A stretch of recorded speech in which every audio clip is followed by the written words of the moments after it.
Hello everyone, আজকে আসলাম একটা ছানার রেসিপি নিয়ে।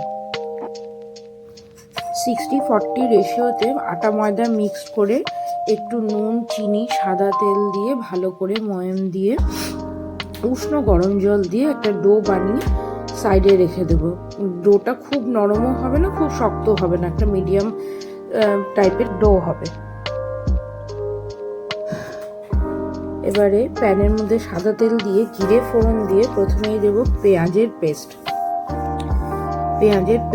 দিয়ে টমেটো পেস্ট দিয়ে একটা গ্রেভি করার জন্য যে মশলাটা দেবো সেটা হচ্ছে আদা, জিরে আর কাঁচা লঙ্কা একটা বেটে নিয়ে একটা পেস্ট রেডি করে নিয়ে সেই পেস্টটাকে দিয়ে ভালো করে কিন্তু কষিয়ে নেব। সাথে তার মধ্যে মিক্সির বাটি ধোয়া জলটা দেব, লবণ আর চিনি আর হলুদ দিয়ে ভালো করে নেড়ে চেড়ে নেব।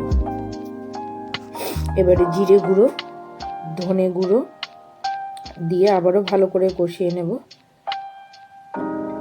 এবারে ছোট ছোট করে কাটা ক্যাপসিকাম ওটার মধ্যে দিয়ে ভালো করে কষিয়ে নেব।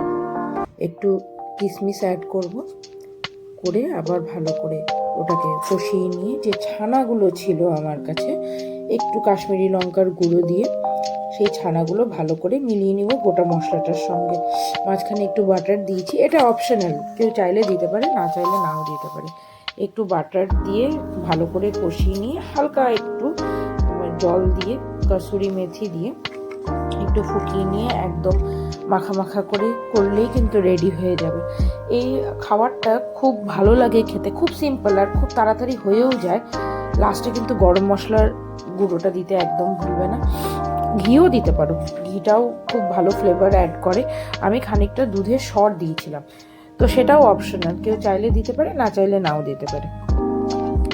ছানাটা কখনো দুধ ফেটে গেলে সবসময় আমরা যেটা জানি সেটা হচ্ছে যে ছানার যেটা বড়া করে তরকারি, তো এটাও কিন্তু করে খাওয়া যেতে পারে, খেতে কিন্তু খুব ভালো। রাতে রুটি দিয়ে খাওয়ার জন্য খুবই আইডিয়াল, রুটি হোক পরোটা হোক, আমি পরোটা দিয়ে করেছিলাম, খেতে কিন্তু খুবই ভালো, বেশ টেস্টি। পরোটাটা এভাবে বেলে নিয়ে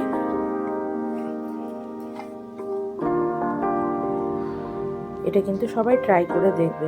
এদিকে আমি পরোটাটাও বেলে নিলাম, এভাবে করে নিয়ে আমি 3 কোণা শেপে পরোটাটাকে রেডি করব। রেডি করে তাওয়া গরম করে তার মধ্যে পরোটাটা দিয়ে এপিঠ ওপিঠ সেঁকে নিয়ে একটু সাদা তেল দিয়ে ভালো করে 2 পিঠ সেঁকে নিলেই কিন্তু পরোটাটা রেডি হয়ে যাবে। এরম পরোটার সাথে এই ছানার তরকারিটা খুব ভালো লাগে খেতে, স্পেশালি রাতের ডিনারে এটা খুবই ভালো খেতে, বা সকালের মর্নিং ব্রেকফাস্টও খুব সুন্দর খেতে।